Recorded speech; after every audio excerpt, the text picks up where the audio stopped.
আশেপাশে গুড়ি গুড়ি বৃষ্টি শুরু হয়ে গেছে। তো এখন আমার মাথায় দুইটা চিন্তা আসতেছে।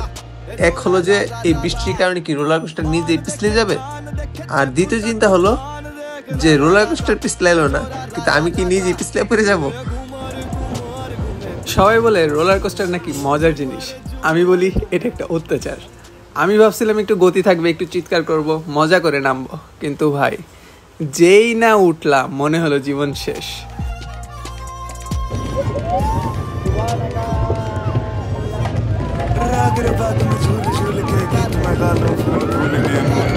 মাথা ফ্রেমের বাইরে, শরীর লাফাচ্ছে, আর ক্যামেরা তো দূরের কথা, আমি নিজেকে সামলাতে পারছিলাম না।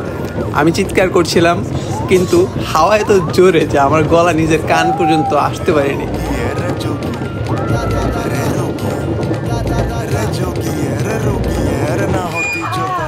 শেষের দিকে যখন নেমে আসলাম, শরীর কাজ করছিল ঠিকই, কিন্তু আত্মা বোধহয় উপরে রয়ে গেছিল। ঠিক আছে, বাট জীবনে বাইচে থাকার কোনোদিন রোলার কোস্টার উঠবে না। আমি লিটারেলি পইরা যেতাম।